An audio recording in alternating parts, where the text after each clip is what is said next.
द्वारेश्वर नामक गांव में मस्तान नामक एक कसाई रहता था। उस गांव में बकरे का मांस सिर्फ मस्तान के दुकान में मिलता था। इतना ही नहीं, हर शुभ कार्य और दावत के लिए मस्तान के ही दुकान से मांस लाया जाता था। ऐसे एक दिन उस गांव के जमींदार का सेवक मस्तान की दुकान को आता है। हे मस्तान, कल जमींदार के महल में एक बड़ी दावत रखी जा रहा है। उस दावत को बहुत बड़े लोग और अमीर लोग आने वाले हैं। 100 लोगों के लिए खाना बनवा रहे हैं। उसके लिए तुम्हें 15 किलो मांस ताजा काट के कल सुबह 6 बजे को महल लेके आना होगा। पैसे तुम्हें वहीं पे मिलेंगे। मस्तान सलमान की बात को मान लेता है, लेकिन उसके पास 15 किलो का मांस नहीं होता है। इसीलिए वो बकरी वाले के पास जाता है।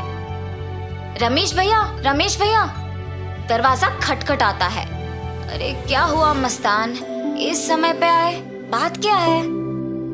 जमींदार के घर में दावत के लिए मुझे 15 किलो मांस की जरूरत है।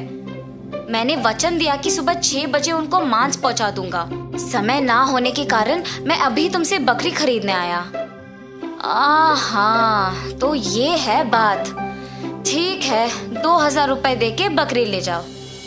ये क्या भैया, 1000 ही तो है। अब जमींदार के लिए है तो कम से कम 2000 होगा ही ना। अगर तुम्हें नहीं चाहिए तो रहने दो, मैं आराम से सो जाऊंगा। नहीं भैया, मैंने वचन दिया है, अब पीछे नहीं हट सकता। मैं दे दूंगा 2000। ऐसे कहकर 2000 दे के बकरी खरीद के घर चलते हुए सोचता है, जमाए हुए पैसे एक दिन में खर्च हो गए।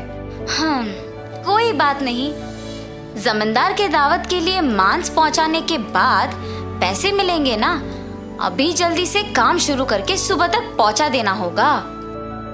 ऐसे सोचकर मांस को साफ करके उसके टुकड़े टुकड़े काट के सारी रात मेहनत करके 15 किलो मांस को तैयार रखता है। अगले दिन सुबह दिए हुए वचन के अनुसार 6 बजे को जमींदार के महल पहुंचता है। भैया, मैं सेवक सलमान के लिए आया हूँ। क्या आपको पता है कि वो कहाँ है? ये सुनकर दूसरा सेवक मस्तान को बाहर इंतजार करने के लिए कहता है। वो मस्तान के हाथ से मांस लेते हुए कहता है कि सलमान को भेजेगा और उसे पैसे मिलेंगे। मस्तान भी उस सेवक का बात मानकर बाहर इंतजार करता है, लेकिन सेवक उसके हाथ में मांस को देख सोचता है, इस 15 किलो मांस से अगर मैं 1 किलो ले लूं तो किसको पता चलेगा? किसी को भी नहीं पता चलेगा। ऐसे उस कवर में से 1 केजी मांस को छुपा के बाकी को देने जाता है। सलमान को देख के कहता है, साहब, मस्तान ने ये आपको देने के लिए कहा है। वो पैसों के इंतजार में बाहर खड़ा है। सलमान सेवक के हाथ से मांस लेके सीधा रसोई घर जाता है, ये जान के कि मस्तान बाहर पैसों का इंतजार कर रहा है। बावर्ची के पास जाकर सलमान कहता है, सारे व्यंजन स्वादिष्ट होनी चाहिए, ध्यान से पकाना। ऐसे कहकर चला जाता है। बावर्ची पकाते हुए, इतने मांस से अगर मैं 2 केजी ले लूं तो किसको शक होगा? किसी को भी नहीं होगा। ऐसे सोचकर मांस को छुपा के बाकी को पकाता है। दावत के व्यंजन की तैयारी के लिए जिम्मेदार किशन व्यंजनों का स्वाद चख के कुछ सेवकों की सहायता से उन सभी में से थोड़ा थोड़ा अपने लिए ले लेता है। आए हुए मेहमान सारे दावत की खाना शुरू करते हैं और जल्द ही आपस में बात करना शुरू कर देते हैं। ये क्या, इतना अमीर और सम्मानित आदमी, अच्छा नाम है इनका, मगर खाने में कमी क्यों? हाँ, अगर खाना कम ही पड़ना है तो ऐसी दावत की तैयारी भला क्यों करें? ऐसे सारे लोग खुसफुसाते हैं। ये सब सुन के जमींदार सहन नहीं कर पाते हैं। दावत के खत्म होने के बाद क्रोधित होके सारे लोगों को सभा में बुलाते हैं, खास करके दावत के लिए जिम्मेदार लोगों को, और उनको सवाल करना शुरू करते हैं। दावत की तैयारी के लिए जिम्मेदार किशन से पूछते हैं, दावत की जिम्मेदारी सौंपने पर तुम ये करोगे? सभी तैयारी किया मैंने, लेकिन व्यंजनों के लिए मात्रा पहले से ही कम पड़ गई थी प्रभु। मेरा इस बात से कोई लेना देना नहीं, आप बावर्ची से पूछिए प्रभु। ऐसे उसने अपनी किए को छुपाकर किसी और पे इल्जाम डाल देता है। तब बावर्ची छुपाए हुए 2 किलो मांस की बात को छुपा के कहता है कि दावत की सामग्री के लिए जिम्मेदार सलमान के पास इसका जवाब होगा। ऐसे उस बात से छुटकारा पाता है। सलमान भी औरों की तरह मांस के दिए गए 6,000 रुपयों को मस्तान को ना देकर अपने ही पास रख के, ये जानते हुए कि मस्तान पैसों का बाहर इंतजार कर रहा है, जमींदार से ये बात छुपाता है। और कसाई मस्तान पे इल्जाम डाल देता है कि उसने मांस कम मात्रा में दी है।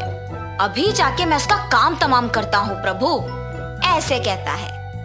उसी सभा में मौजूद मस्तान उस इल्जाम का सहन नहीं कर पाता है। सभा में से जमींदार के सामने आके कहता है, जमींदार साहब, इस पूरे गांव में मैं अकेले कसाई हूँ।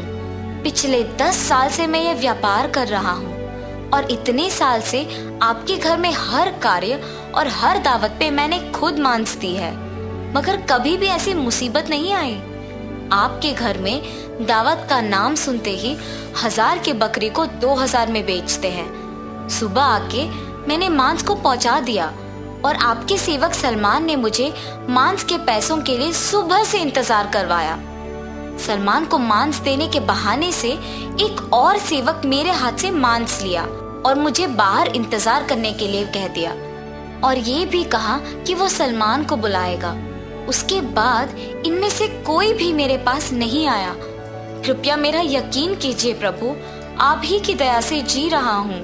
मस्तान, मुझे तुम्हारे बारे में पता है, तुम फिक्र मत करो। सैनिकों, सलमान के कपड़े खोजो, देखो अगर 6,000 रुपए मिलते हैं। खोजने पर सलमान की जेब में 6,000 रुपए मिलते हैं। ऐसे उन सब में से सलमान पकड़ा जाता है। और इतना ही नहीं, किशन जिन सेवकों की सहायता से सभी व्यंजनों से थोड़ा अपने लिए ले लेता है, उनमें से एक सहायक जमींदार को सच कह देता है।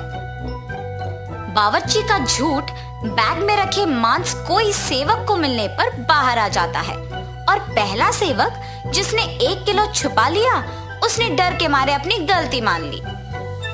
तब जमींदार सभी को दंडित करते हैं और मस्तान को उसके पैसे 6,000 दे देते हैं और ये भी कहते हैं कि वो मस्तान के लिए हमेशा रहेंगे। तो इस कहानी का नैतिक क्या है? गलती का सजा मिलेगी ही मिलेगी, इसीलिए ईमानदारी से जीना ही अच्छा है।